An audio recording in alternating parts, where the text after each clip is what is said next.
We are so glad you guys are here.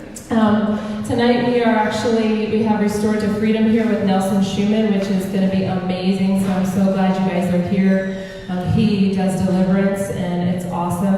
Identifreed is here every week, and I actually went through Crossroads, and I come back to let you ladies know that you are loved, that God loves you no matter what, that there's nothing that you could ever do that would separate you from His love.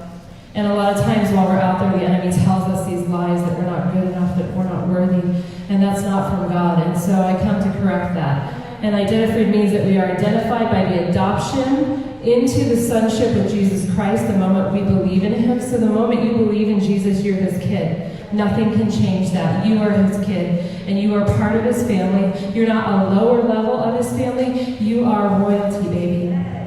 And that we are freed by grace. So that means that what He did on the cross, that He took all sin, sickness, death, everything on Him so we don't have to carry it. That means we don't have to carry our addiction. They call it a disease, and He came to heal the sick. Amen? So He came to heal us. So we are restored, we are healed, we are set free. Amen? So ladies, let's stand to our feet. Ladies and gentlemen, sorry. Let's stand to our feet and let's worship the God who saved us.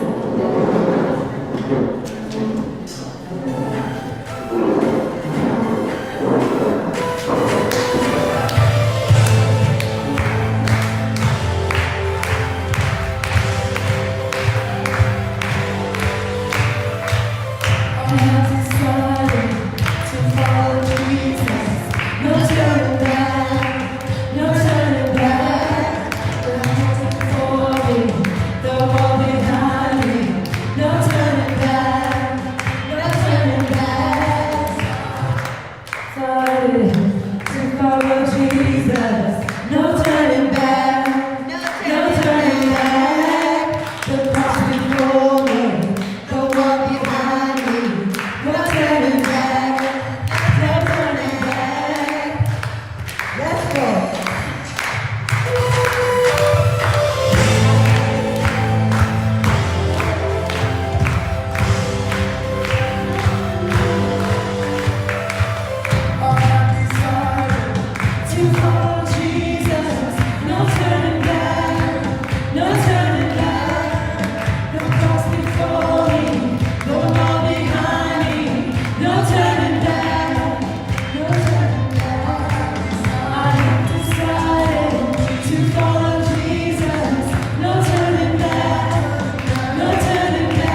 today, God. We bind the spirit of bondage in this place. We command it to go right now in the mighty name of Jesus.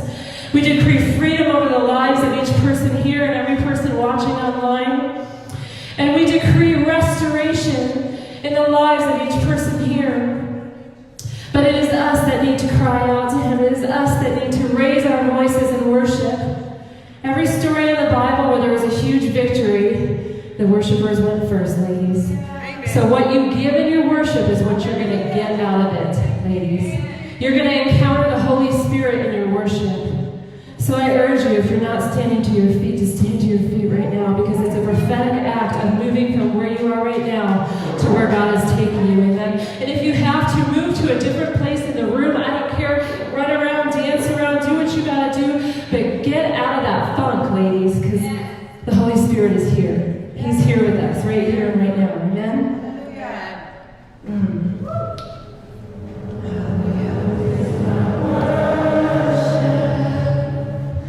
All of my worship. Hallelujah. Daddy God, we worship you. We praise you for every woman who is standing here alive today, because it is only by your grace.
As long as I am breathing, I will always worship you. As long as I am breathing, I will always worship you.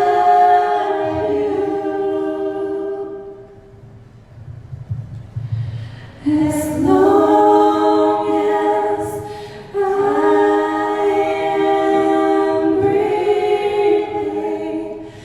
I will always worship you. Daddy God, we worship you. We praise you. We thank you. We honor you.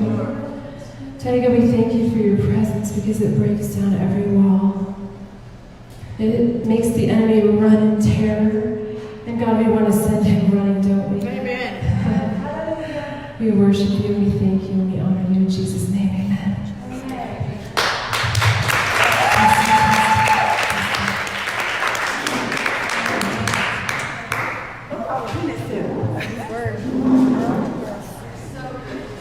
So tonight, like I said, we have Nelson Schuman here, and ladies, I'm really excited about this because he speaks on the spirits that bind us while we're getting loaded, and they're very specific even to what we go through.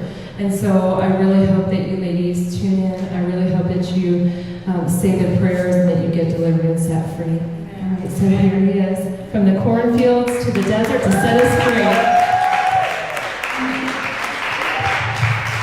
Thank you. So who was here last week when I was here? And who was not here last week? So a couple of new ones. Great. Awesome. So when I was over there, the Lord was speaking to me, and he said to talk about this specifically. He said, when we grow up, we have interactions with other people, obviously. We're like little children, we're growing up, we're babies, we're not like adults when we're growing up. And so what happens is that the enemy wants to hurt us early and often, as much as he can, and he does it through words. So you notice when we were worshiping here, most of us, I think, were feeling really good, feeling positive, because we're hearing positive words spoken over us and we're worshiping to the Lord. But when people say words to us that hurt us, that are harsh, that are mean, what happens? We don't feel as good. And what happens after that? Like, say, hours later, after someone says something to you that's critical or judgmental or puts you down, what happens is you start to think about that in your thoughts. And the enemy wants to keep reminding you of that as much as possible. And as we grow up and as we have life, there are specific moments in our life where we get hurt more deeply than others. And it could be a relationship you have with your father, with your mother, with your stepfather, your stepmother, with a boyfriend, a myriad of ways. And so what the enemy tries to do is to keep reminding you of those negative images in your life and thoughts over and over as much as he possibly can. Because what happens when you do that? When you keep having those thoughts, you don't feel positive and uplifted and happy. You feel down, you feel depressed, you feel sad, because the enemy wants to keep harping on that over and over again. And the goal of the enemy is to get you to basically have anger and bitterness for the people that did you wrong. You know, how many of us had someone do us wrong? But all put your hands up. We all have that. But some of us have gotten wronged more than others. Some of us maybe hundreds of times over maybe a few years. And it could be physically abusive, sexually abusive, much, horrible things. I've been doing ministry now for several years, and I've heard all these stories from people all over the world, and it just breaks my heart because I was very fortunate when I grew up. I had a good father, a good mother. My pain didn't come in until I ended up getting married, and actually ended up getting remarried, and even one of my children. So I ended up feeling some pain from that, and I can't imagine what it would feel like if I had a mother or a father that didn't love me the way that they should. But most people are very fortunate to have one parent, let alone two, that will speak into our lives and love us and encourage us. And when when it doesn't happen, when you're growing up and you have a lot of harshness, and especially if you're growing up in an atmosphere where people around you are all being hurt at the same time, well, you're going to all be hearing not only these negative thoughts, but the enemy, which are demonic voices, sound just like your thoughts, and they will chime in to try to keep you remembering those thoughts as much as you possibly can, so you have bitterness and anger and unforgiveness. You know, in the Bible, of course, it talks about we're supposed to forgive everybody. But well, how can we forgive somebody if we keep hearing those thoughts reminding us of all the evil things people have done? And it was about 5 weeks ago, I was in Gillette, Wyoming, and I went to go visit Mount Rushmore, and then I went to the Badlands. I always wanted to go to the Badlands, because I've always heard they're really bad. So I go to the Badlands, and it's really dusty. And it's interesting that whatever they're called, the mountains that are, there's some tall mountains, but most of them are small and flat, and it looks, very desolate out there in the Badlands. And so I come back from that, and I get my car washed the next day. And as I'm going through the car wash, the Lord speaks to me and said, I said to him basically, why can't I just wash my car once and be done with it? I'm so tired of washing my car like every week, especially out here in the West when it doesn't rain and you get dust and it just accumulates. It's like, oh my gosh, I have to wash it all the time. And he's like, yeah, just like a person who wants to actually be completely set free from the enemy when they're walking in the Badlands. We're all symbolism of the Badlands, is we're in this world that the enemy, there's demons, there's Satan, there's heaven and hell. And so we are going to be around people who are going to say things to us that are going to hurt us. So the Lord said what we have to do to stay clean, like the car wash example, is we have to forgive people whenever they do us wrong. And that can be hard, because they can do us wrong, really bad. But if we don't forgive them, then we're the ones that end up hearing the voices of the enemy, and it causes us to be tormented, and it can cause us to have sickness, disease, because of all the anger and bitterness that's inside of our heart for what they did that was wrong. And so we have to, on a continual basis, forgive people. And there's going to be people who are going to hurt you every single day, maybe more often than not. And so what you have to do is to forgive. And there's people in church that hurt people in church. And because they have not gotten completely set free and delivered. And so deliverance, I make it as simple and basic as possible so people can understand. It doesn't have to be weird. You see movies like probably Poltergeist and all these things where people's heads spin around, vomit comes out, and all that. I don't see that in my deliverance. I see people yawn. That we can handle yawning, and they feel lighter, and they smile, and they get healed. Like last time, I don't know if the girls here that got healed. She's in the back. She's in the back? Right. Oh, there you are. So remember you had problems with your legs? And then you went through the prayers, and said the pain was gone. So I was seeing that. Actually, there was a woman that came last night to this church, and she had a car accident in 1982, 37 years ago. Pain all over her body. And it was awful. She didn't even think she could come. She ended up coming and sitting on a pillow. And then she went through the prayers, and then she felt like 10 to 12 of her bones in her body shifted into a perfect position. Because she was hit by a car, by a drunk driver, I think it was 60 miles an hour or something. And she actually had died and then came back in the ambulance. And she had so many problems for so long. So she said she felt about 10 or 12 of her bones shifting into perfect position last night. And then this morning when she woke up, she had another 10 bones that she felt shifted into right position. So the pain started going away. And so what we're doing is we're seeing a lot of miracles happen in people's bodies where they get healed, not only mentally up here in their thoughts from the enemy keep tormenting them, but also physically in their own bodies. And then the other thing we have to do is to humble ourselves and repent for any pride that we might have, because pride always comes in with the pain. So what happens is when the enemy hurts us, it reminds us that you can't trust anybody, because everybody's always let me down. So therefore I'm not going to trust nobody.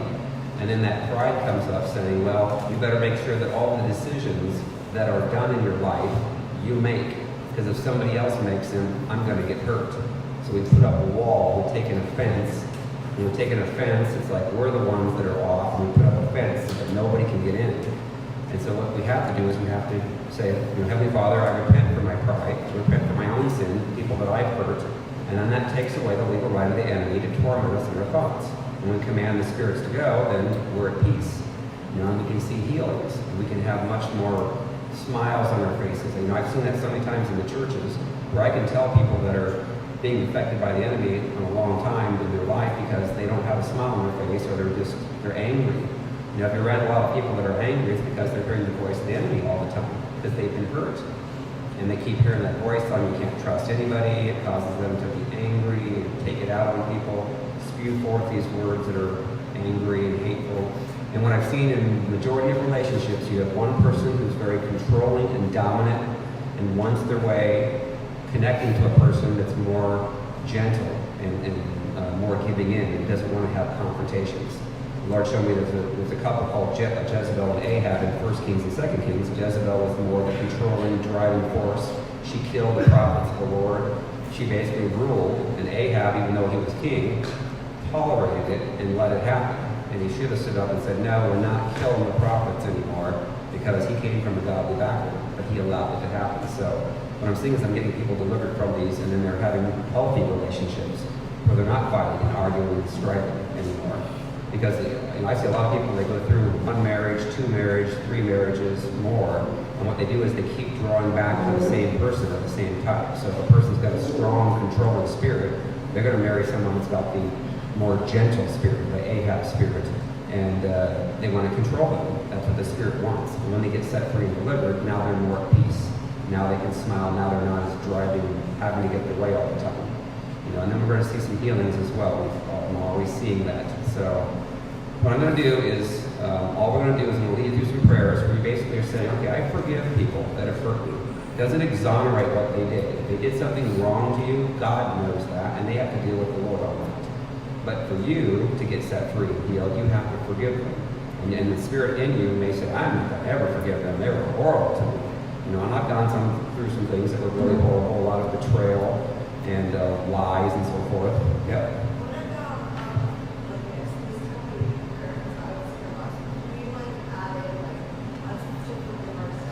Sure, absolutely. Yeah, absolutely. Yeah. For those watching, we're going to also forgive ourselves.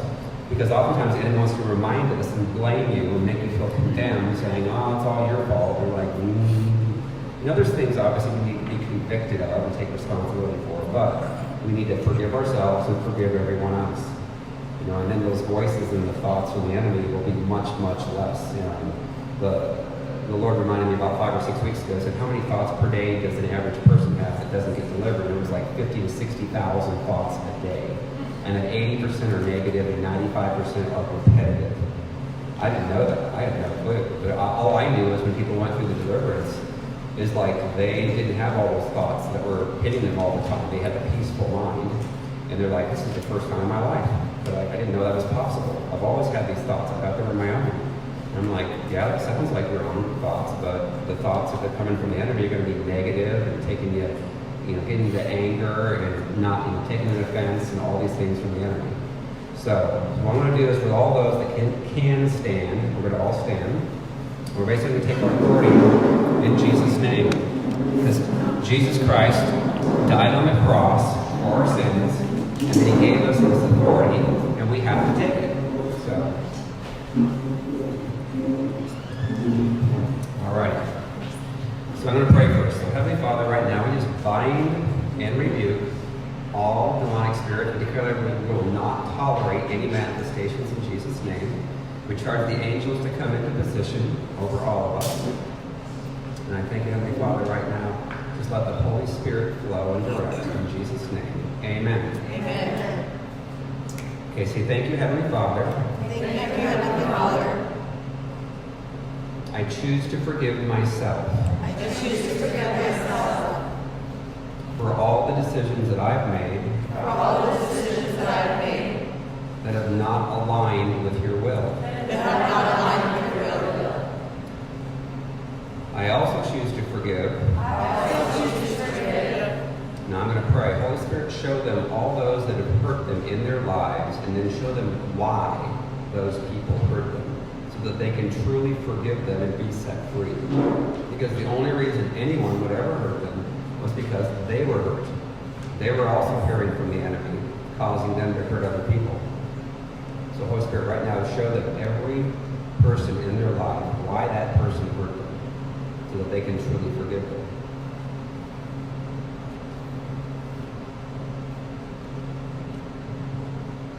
And now I want you to say, I choose to forgive, and then name the first names of all those that the Holy Spirit showed you. Go.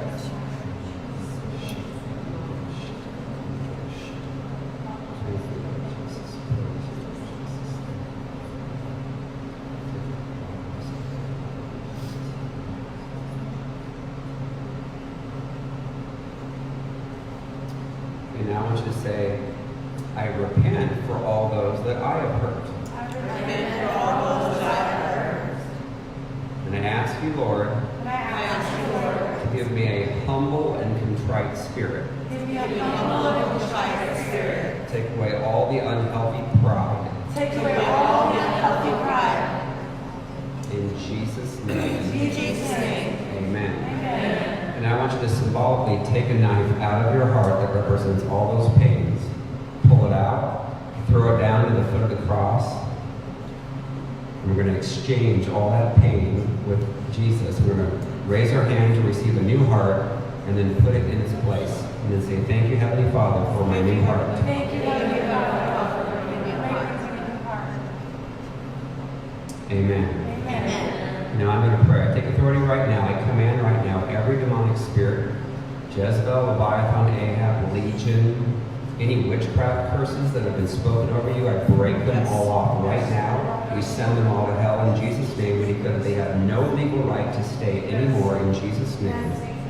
Thank you, Father God. And now we just speak right now to their bodies. We command their spines to be aligned perfectly in Jesus' name. We command every disc to pop into perfect position in Jesus' name. Command all tightness and tension to leave your shoulders and your necks in Jesus' name.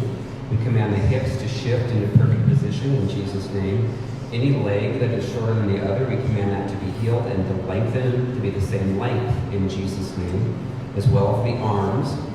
We thank you, Father God, that any traumas that they have felt in their bodies from car accidents, sporting injuries, we come against that right now. The cellular memory of those traumas be forgotten in Jesus' name and be healed in Jesus' name. We thank you, Father, and declare that they will not have another headache ever again in Jesus' name. We also declare that when they sleep at night, they will have good dreams, and the Holy Spirit will give them the interpretation of those dreams when they wake up. Yes. I thank you, Father, when they also read the Bible and Christian books, that they will not fall asleep, but they will be able to stay awake and retain everything that they read in Jesus' name. We speak 100% health and wholeness now throughout every cell in their body. We command every sickness and disease to dissolve and to be gone in Jesus' name. We thank you, Father God. Give them the childlike innocence restored back to them in Jesus' name. That they will have more fun, that they will laugh, that they will have joy. In the name of Jesus, just pour it out upon them, Heavenly Father. And that they will discern at a very high level that when the enemy ever tries to whisper to them, they will shut the enemy's voice down and they will walk boldly in who they are in Christ, in Jesus' name. Lord says, I love you, my children. I love you, my daughters. You are precious to me. And yes, the enemy has tried to hurt you, to destroy you, to kill you. But no, I am reversing what the enemy did, and I will increase the anointing upon your lives so that you can pay back the enemy for all that he did to hurt you by getting others set free, because you've walked in their shoes and you know what it's like. That is how I work with my people who have been hurt most deeply by the enemy, is to allow them to have the anointing to help others get set free. And I will restore what the enemy has stolen. I will restore what the locusts have eaten. In Jesus' name, amen and amen. All right. Anyone feel anything? Anyone feel lighter? You feel like maybe it's lighter, you're not as heavy, you feel like maybe you can see more clearly? Anyone? I definitely You felt do? Yeah. Yeah, anybody feel your back? Like you move? Awesome. Yeah. sit and I'm going to pass out 5 of my books. And I'm going to do this randomly. So I'm going to pick this out of the hat. And the first one is called Choosing a Godly Mate. So, Rachel Patera. There you go. That's funny. That's what like the Lord did last week too. He gave them out to certain people that were like Holy Spirit designed. Next one, loving like Christ. How to love the hard to love people in your life. Anyone who has hard to love people that are really hard? All right. Quentina.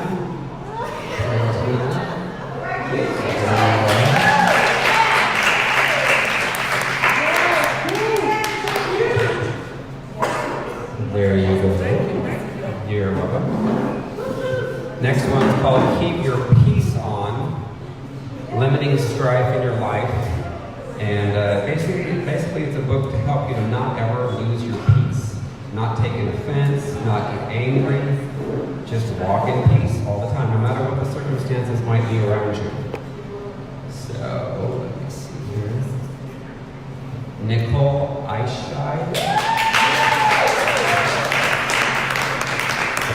There we go. And then the last 2 books are called Keep Your Faith On. And I talk about faith for like children, for spouses, for walking in health, finances, even when you have to go to court, having faith and trusting in the Lord. So for this book, I will pick out Teresa Hennessy.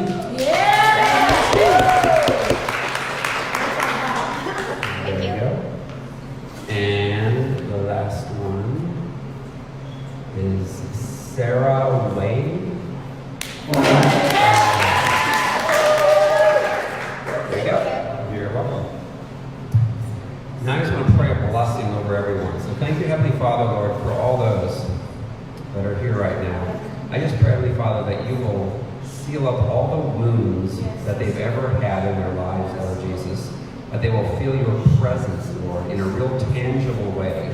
Just fall upon them right now in Jesus' name. I thank you, Lord, let them feel loved by you unconditionally. That there's nothing that they need to do to receive that love, that you love them, Lord. And I thank you, Heavenly Father, that no matter what anyone says about them or does to them, it will not faze them. That they will forgive, they will continually forgive. I thank you, Lord Jesus, that they will keep their car clean. They will keep their spirits clean by forgiving anyone and everyone who's ever hurt them and is going to hurt them in the future. I thank you, Lord, that you will just allow them to be used in a powerful way to help their families and their own children and their siblings to be set free and to have joy and to never strive, never fight, never argue about anything. We just break off any and all addictions right now. Be gone in Jesus' name. I thank you that you will replace them, Heavenly Father, with your peace and your love in the name of Jesus. Amen. Amen. Yay. All righty. Well, I'll give this back to Carrie, but she's hugging somebody. Anyone here from Indiana? Yeah! Really? Where at in Indiana? Indianapolis. Indianapolis.